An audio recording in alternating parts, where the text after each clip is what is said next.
Iniciamos. Estimados amigos, nuevamente aquí en Plataforma Democrática, el programa en el cual analizamos los aspectos más importantes del acontecimiento nacional. En esta oportunidad tenemos a la doctora Mónica Yaya, que nos va a acompañar, a Juan Cheput y Ángel Delgado en la conducción. Este es un programa que se transmite a través del cable, VHTV, Cable Más y los sistemas de redes de la Coordinadora Republicana. Indudablemente ya estamos ahora sí casi en la recta final de las elecciones convocadas para el 11 de abril del presente año. Han terminado la fase de los debates que el Jurado Nacional exige y por lo tanto ya podemos tener una primera percepción de los resultados a la luz de estos debates en primer lugar, y la pregunta que vamos a conversar ahora es el impacto. ¿Cuánto se puede medir? ¿Cuál es la correlación entre estos debates, la justa, quién resultó ganador, quién perdió, con las preferencias electorales? ¿Hay una relación directa? ¿Es circunstancial? ¿Tangencial? No sé, eso es lo que vamos a conversar en esta oportunidad con nuestros amigos. Vamos a empezar por Mónica. La pregunta es obvia. ¿Qué te han parecido los debates que ya culminaron? Y tu primera impresión, cómo esto va a impactar, de qué medida en las encuestas y sobre todo, ¿no?, en el resultado electoral del 11 de abril. Adelante, Mónica. Buenos días, Ángel, y buenos días, Juan. Muchas gracias por la invitación. Claro, ¿cuánto van a impactar en la votación ciudadana? Porque creo que las encuestas son poco confiables por su forma de estar financiadas. El impacto que tendrán creo que tendrá un efecto de rebote de todos modos, porque el gran bolsón electoral sigue estando en Lima. Hay un área rural que no sabemos si ha estado conectada con el grado en el que lo hace la población, el electorado limeño, pero de todos modos, la novedad de este debate, la intervención en una lengua nativa, auténtica, como la del señor Ciro Gálvez, ha llamado mucho más la atención de nuestros quechua hablantes. Lo que me ha sorprendido es que una persona nacida en Puno, como el señor Lescano, no haya hecho gala también de la lengua nativa de su región, o de nuestra región de Puno.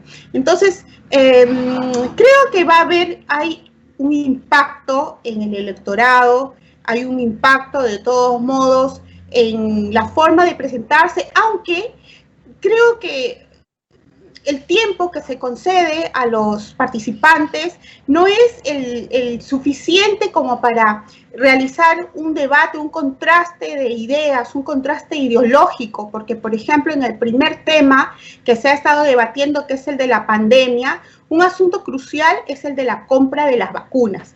Y hay una división o una clasificación entre los candidatos, algunos que señalan que las vacunas pueden ser compradas por el sector privado o con colaboración del sector privado, y hay otro sector de los candidatos que creen que las vacunas solamente deben ser compradas por el Estado. Entonces, esta discusión aparentemente tan sencilla hace ver que detrás hay una ideología, pero que no ha sido demostrada, que no es transparentada, porque el sector de los señores Lescano, Mendoza, Julio Guzmán, no tienen la valentía de señalar que llevan consigo y en sus listas congresales un pensamiento realmente de extrema izquierda, en el que la lucha de clases es el insumo de sus mensajes, ¿no? Entonces, creo que hubiera sido mucho más interesante si es que el tiempo lo hubiera permitido, porque realmente pues el formato no ha sido el mejor. Hubiéramos ganado mucho más los peruanos si es que en este debate se hubieran develado, se hubieran transparentado las ideologías que dan lugar a este tipo de mensajes y a este tipo de decisiones tan importantes para la vida, como decidir si es que las vacunas pueden ser solamente compradas por el Estado o también por el sector privado. Entonces, Creo que de todos modos hay una utilidad para el electorado, el ver en vitrina a sus candidatos. Muchos han decidido sus votos y hay quienes más bien han puesto en duda el voto que originalmente tenían decidido. Pero creo que los ciudadanos hubieran ganado mucho más si es que este debate no solamente hubiera develado el modo de pensar de los candidatos, sino también hubiera hecho a los mismos ciudadanos poner en tela de juicio sus pensamientos, su forma de decidir, porque en estos momentos en el que nos debatimos entre la vida y la muerte, creo que estamos en condiciones de saber cuál es el tipo de ideología que realmente le conviene al Perú. Y eso hubiera sido muy interesante para todos. Muchas gracias. Muy bien.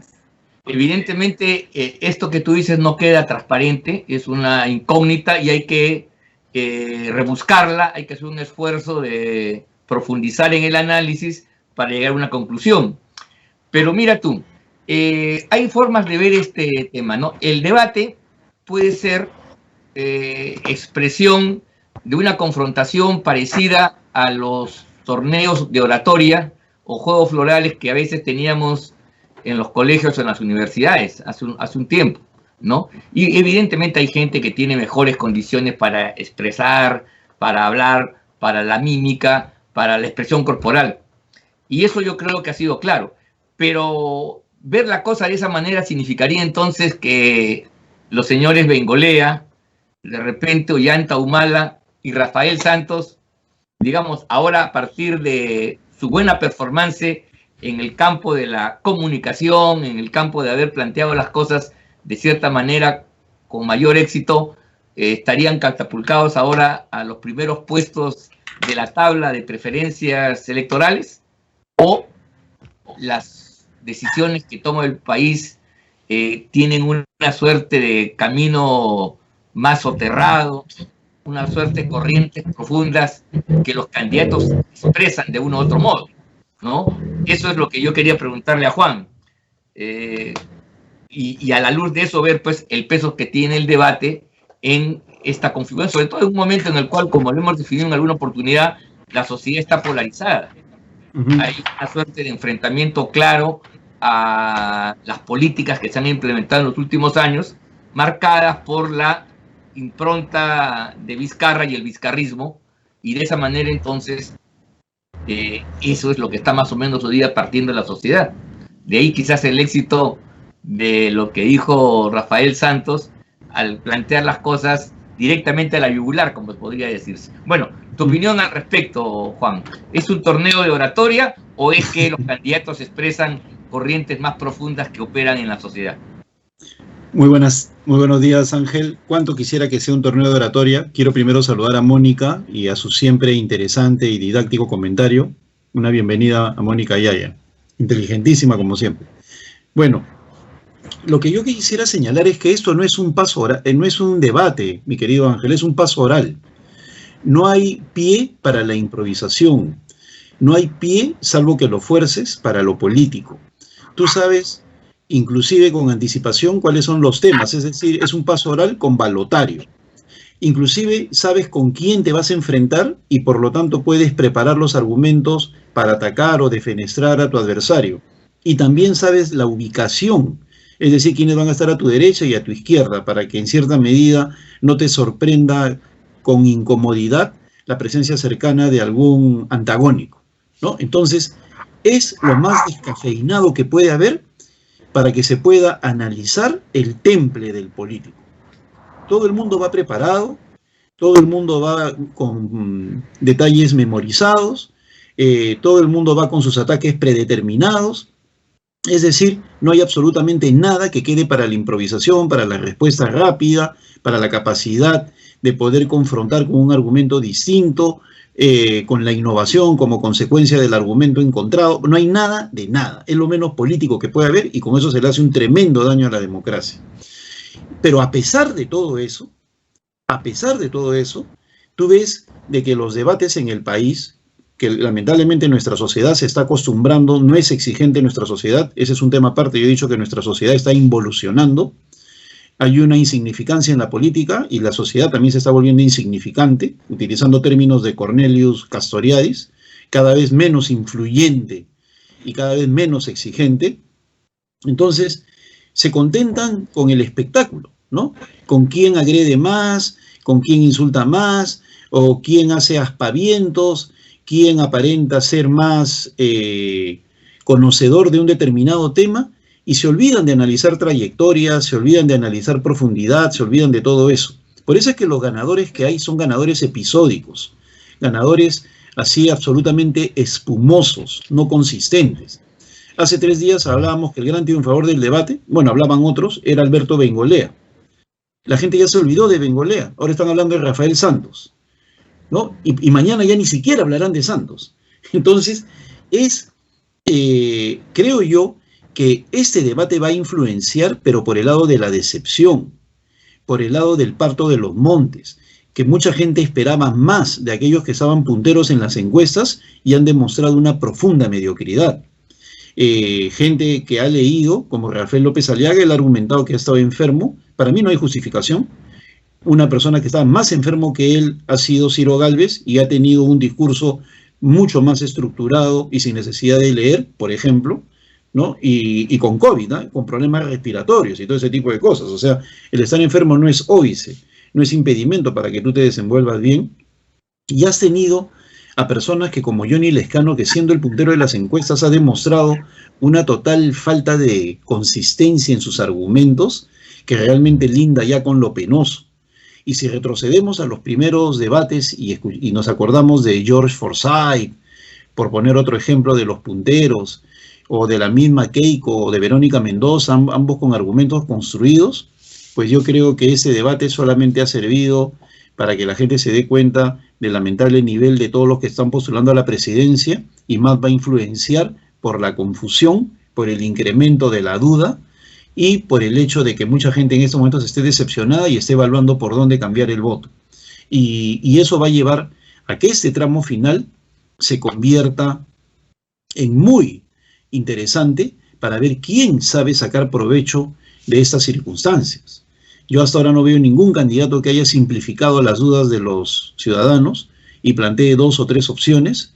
Hay que desvacunizar el debate y pensar más en qué se le puede dar de esperanza al pueblo peruano ante la llegada de una crisis que tiene diversas caras, la cara económica, la cara social, la cara sanitaria, ¿no? Diversos matices, y ante eso no hay ni un solo candidato que se esté presentando. Y el punto final, la ausencia de los partidos. En nuestro encuentro anterior hablábamos de que son personas que no tienen un estado mayor. Tú has visto, después de esos 3 debates, que no ha surgido ni una sola voz cercana a los candidatos que plantee siquiera un ejercicio complementario, desarrollando lo que decían los líderes, entre comillas, de las candidaturas. No ha habido nada de eso, no ha habido un post-debate, como había en otras oportunidades. Por lo tanto, estamos en presencia de un escenario muy triste para el país, que nos debe llevar a una mayor preocupación y a un mayor activismo, para de esa manera llenar un vacío que se va a dar de todas maneras, gane quien gane, ¿no? Muy bien. Bueno, claro, yo creo que en una sociedad enferma, en crisis, el proceso electoral no puede ser mejor, pero a esto hay que sumarle además la voluntad adrede de quienes gobiernan, de quienes están en el jurado de elecciones, de quienes manejan los medios, que hacen su mayor esfuerzo para que esto sea más evidente y más contundente. O sea, que las elecciones no puedan expresar eso que, Mónica, tú decías, con transparencia, las verdaderas corrientes, el pensamiento auténtico, las visiones del mundo que los candidatos deberían expresar. Eso queda soterrado, queda en la trastienda, queda oculto por un velo de ignorancia. Bien, yo quería preguntarte, Mónica, ¿cuál es tu opinión de los candidatos, especialmente de los punteros, ¿no? Y si eso se va a reflejar o no en el momento de las elecciones. O sea, de la performance, de lo que hemos podido ver con las limitaciones que todos estamos claros, el formato no es el mejor, no se expresan las cosas como debieran, hay un abuso del eslogan, de la repetición de las recetas fáciles, que todo el mundo las conoce, que uno ya la ha escuchado 1000 veces, hay una reiteración de eso. El problema es ¿cómo tú evalúas la performance de los candidatos que están en una mejor perspectiva, de acuerdo a las encuestas, otra vez con los límites del caso, para pasar a la segunda vuelta? Mónica. Bueno, creo que el tema de la oratoria o las demostraciones de oratoria que puedan hacer los candidatos tienen una influencia relativa en el electorado, porque nuestro electorado no necesariamente las valora. Creo que valora mucho más a aquel candidato que puede expresarse como el electorado normalmente lo hace. Por eso yo no creo, discrepo con Juan en ese sentido, cuando se señala que López Aliaga ha perdido a leer. Creo más bien que ha ganado, porque conocemos que López Aliaga tiene algunas muletillas que yo no sé si las dice consciente o inconscientemente, pero son muletillas que pueden sonar a ofensa o digamos a una desvalorización de aquel que lo está escuchando, ¿no? Y yo no creo realmente que él quiera hacerlo. Me parece que son muletillas que a lo largo de su vida las ha utilizado y que no le conviene utilizarlas en este momento de elecciones. Creo que se ha sujetado a un libreto que le han aconsejado y que lo ha hecho, por lo menos, perder menos de lo que podría haber perdido si es que él se hubiera expresado con esas muletillas, ¿no? Como tú no sabes, te falta saber esto, que causan molestia a veces entre quienes lo escuchan. Creo, insisto, en que lo mejor que pudo hacer López Aliaga es leer. Ahora, tenemos por el otro lado a quienes han demostrado una gran habilidad para la oratoria. Salaverry, Julio Guzmán y Lescano un poco también. Y mensajes bastante articulados. Yo no sé por qué le han dado mucha importancia a los mensajes articulados, por ejemplo, de Verónica Mendoza y de Keiko Fujimori. ¿Quién se acuerda en estos momentos de lo que dijo Keiko Fujimori y Verónica Mendoza, por más articulado que sea? Pero lo cierto es que estas formas de expresarse tan articuladas como la de Julio Guzmán, como la de Salaverry, en la realidad, en la acción, no rinden efecto. Porque el señor Guzmán está en estos momentos, es el gobierno. El señor Salaverry ha sido vocero de un partido. El señor Lescano ha sido no sé cuántos años congresista. Y todo lo que han dicho lo pudieron hacer mientras ejercieron el cargo como funcionarios públicos. Y no lo han hecho. ¿De qué sirve tanta articulación y tanta oratoria? Creo que si las condiciones del señor López Aliaga para dirigirse al público fueran mejores, la ciudadanía hubiera esperado tal vez pocas palabras, menos oratoria, hasta menos articulación. Pero en ese sentido, a quienes nos gusta conversar y a quienes nos gusta escuchar la buena oratoria, creo que nos puede gustar quien habla mejor, pero la ciudadanía no necesariamente se deja llevar por eso. Y es por eso que algunos punteros, porque yo no creo que el señor Lescano sea el número uno, la verdad, pero algunos punteros pueden estar conservando en estos momentos su lugar e incluso mejorarlo.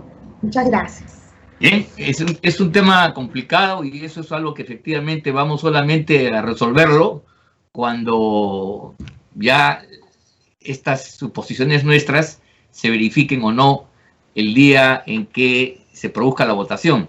Hay esa dificultad que es realmente objetiva.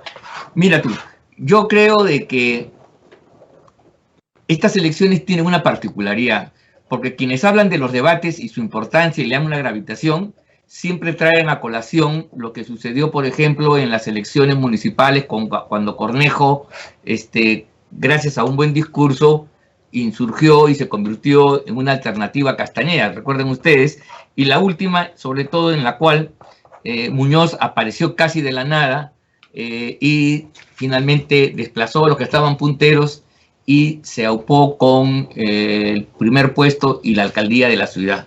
Sin embargo, yo creo que la diferencia es que en esas circunstancias, en ese momento, la gente estaba a la búsqueda de algo que le diera una mayor satisfacción o expectativa.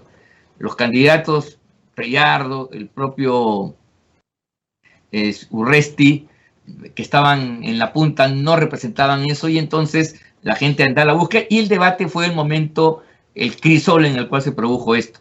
En esta oportunidad, y eso lo hemos estado nosotros señalando, se ha venido generando una suerte de marea en la opinión pública de rechazo a lo que ha venido pasando en la realidad, a lo que le vamos a llamar vizcarrismo, ¿no? Responsable del manejo pésimo de la pandemia con todas sus secuelas de dolor, muertes, enfermedades y el desastre económico que lleva a la gente a una angustia.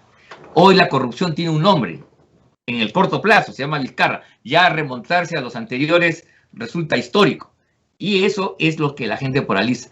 Eso quizás lo pueda favorecer a López Aliaga. Yo no creo, no tengo ninguna duda, porque la gente que está de acuerdo con que se expulse a Odebrecht, que se meta a la cárcel a Vizcarra, que se le quite la mermelada a los diarios que han vivido de esto, van a aplaudir, a pesar que el hombre tartamudee o no.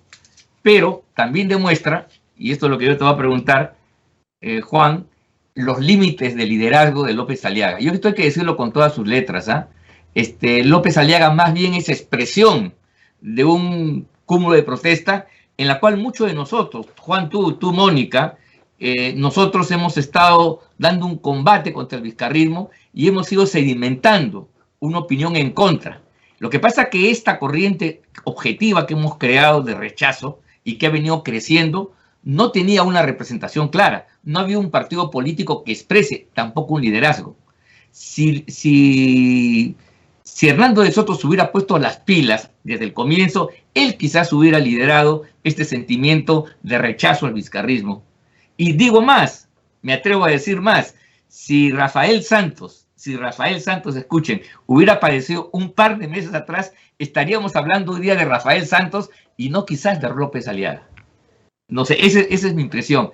Entonces, la presencia, el discurso, la oratoria tiene sus límites, sobre todo porque en la tendencia yo creo que no va a ser que hay un cambio dramático, o sea, no va a ser que Rafael Santos pase a la primera fila, ni Rafael López Aliaga se desplome a la última. Eso no va a pasar.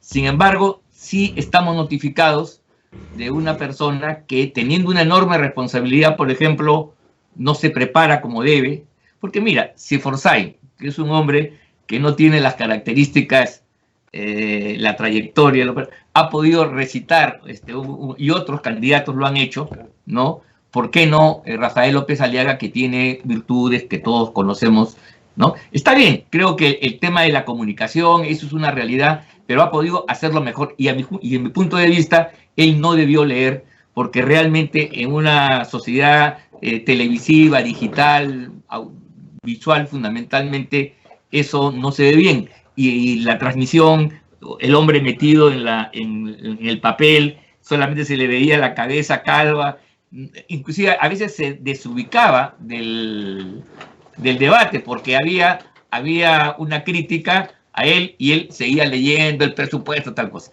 Bueno, Juan, ¿qué opinas tú de esto, más o menos, que estamos aquí señalando? Bueno, me parece interesante el debate que ha surgido entre nosotros, ¿no? Yo creo que la oratoria es importante, pero no lo es todo. Mira, al orador por excelencia, Alan García, no le sirvió de nada sus cualidades oratorias cuando irrumpió Fernando Olivera con un discurso agresivo y político. Totalmente, porque el formato no lo permitía. Por eso te hablo yo hablaba del formato. Y por otro lado, con la autoridad política que me confiere haber estado dentro del pequeño grupo de personas que le dijo a Alan que no vaya al debate con Olivera, porque iba a perder, y eso lo saben perfectamente mis amigos apristas, en todo caso que ellos digan quiénes fueron los que le planteamos eso a Alan en círculos amicales, que no vaya. Igual yo creo que mejor le hubiera ido a López Aliaga si no iba al debate, porque seguía el mito, el qué podría haber sucedido, ¿no? De repente decía eso, decía el otro. Además, él mismo se encargó de exacerbar los ánimos, al igual que Urresti, que es un gran perdedor, porque Urresti también un día antes del debate dijo: no se pierdan el debate mañana, que voy a dar un mensaje que va a partir al país en dos. ¿Qué mensaje ha dado? Ninguno. Ha quedado sumergido en su mediocridad, ¿no? Entendiendo mediocridad por personaje promedio, no por un insulto. Es un personaje promedio. no es un personaje estelar de la política, ¿no? Que nos llame la atención. Es un personaje promedio, como la gran mayoría de candidatos.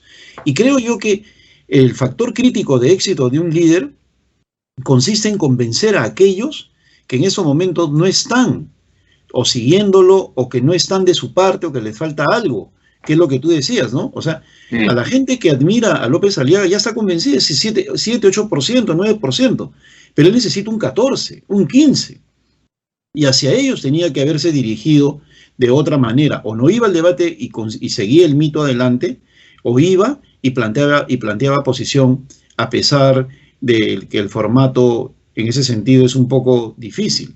Mira, y las personas que han ganado los debates en los últimos años, sobre todo los debates de segunda vuelta, el de primera vuelta siempre es difícil por la cantidad de personas, son aquellas personas que han recurrido a lo político, ¿no? Desde Jaime Salinas hasta el mismo Muñoz, los cuestionamientos de Santos, que yo coincido contigo, si hubieran empezado antes estaríamos en otra situación, porque se requiere de cierto nivel de coraje para cuestionar cara a cara, hubieran llevado a otra situación. El triunfador ha sido el más político de todos, a pesar de sus limitaciones, y ese ha sido Fernando Santos. Ahora, tiene dos caminos, o el de la soberbia que lo hunde en 24 horas como Alberto Bengolea, que ya se creía presidente del Perú y no perdió oportunidad para demostrar su soberbia en mañana, tarde y noche en los canales de televisión y ahora ya pasó al olvido, o Fernando Santos, si aprovecha este impulso. Rafael Santos, perdón. El otro Rafael Santos, aprovecha este impulso para consolidarlo en los días que queda y puede subir tranquilamente a un octavo, ¿no? Salir de otros y pasar un octavo o noveno lugar, aunque le falta el complemento que significa ya lo proselitista, ¿no? Al final creo yo que como mensaje para todo el país debe quedar el hecho de que este tipo de debates no ayuda a la ciudadanía ni ayuda a los candidatos. Son debates descafeinados que hacen mucho daño, son debates con espíritu de ONGs. Mira, hay una serie extraordinaria antigua que ha sido relanzada en Netflix que se llama Borgen. En sus últimos capítulos, y en el primero y en los últimos, hay debates. Y yo recuerdo de los últimos capítulos, porque la han relanzado porque va a salir una 4ª temporada, cuando debaten los políticos daneses, ni siquiera saben la ubicación cuando llegan, ni los temas que se van a tratar, como debe ser, como el debate francés, que los periodistas preguntan lo que se le da la gana, y el político tiene la obligación, o el debate alemán. Acá te dan un balotario, te dan el tema, te dan preguntas, o sea, te dan todo para que se consolide la mediocridad, ¿no? Sí, entonces, ¿qué debate? Sí. O sea, ¿de qué debate estamos hablando?